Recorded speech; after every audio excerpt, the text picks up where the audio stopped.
ni wazi ya kwamba kama hatutalinda misitu katika taifa letu la Kenya, tutapata shida katika siku zijazo. Tunatambua kama serikali umuhimu wa kuhakikisha kwamba tunalinda mazingira yetu.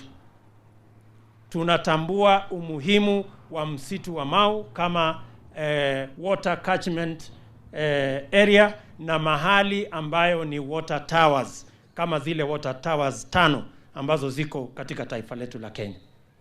Hatungekuwa na mradi huu tunazungumzia wakati huu ya kutega maji kutoka hapa mto hapa ndogo kama hakuna misitu ambayo itasababisha kuwe na mvua na tuweze kupata maji ya kuweza kutumia kama binadamu na wanyama.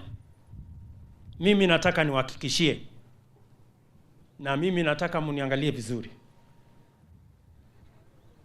Mimi nataka niwahakikishia kwamba mambo ya Mau serikali ya Jubilee itatatua, kuhakikisha ya kwamba mambo ya Mau haitatumika tena kama chombo cha kisiasa cha kushindania.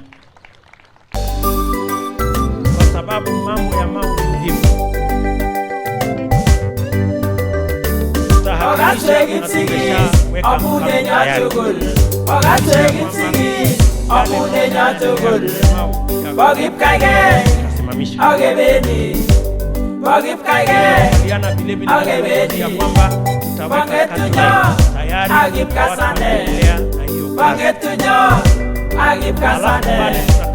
Kuwa tumekubaliana cutline hapa, wale watu wote ambao wako kule ndani tutawaambia watoke ili watafutiwe makao mengine mahali pengine na tupande miti, na tumekubaliana na watu wa Nyayo T-Zone tusiwe na shida hii tena.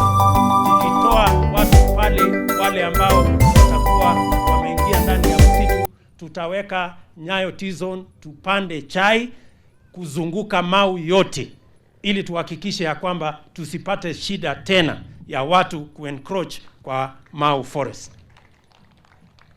That we have agreed and we have a plan. Ile mimi nataka niwahakikishie, kama wewe unatafuta siasa, tafuta kazi nyingine ya kuongea juu yake. Hii Mau tutamaliza. In the next 2 years, this Mau thing we will have put to bed. So kama ni siasa utatafuta another program ya kuendesha naye siasa.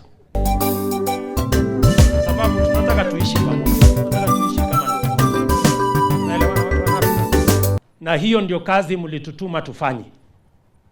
Si mlituambia matatizo yenu tuyatatue, na yale mambo ambayo inawahusu vile vile tushughulikie. That undertaking I am giving to you. Hiyo ndio kazi ya serikali tutafanya, kuhakikisha kwamba kila jambo ambalo wananchi wanataka litatuliwe tutalitatua.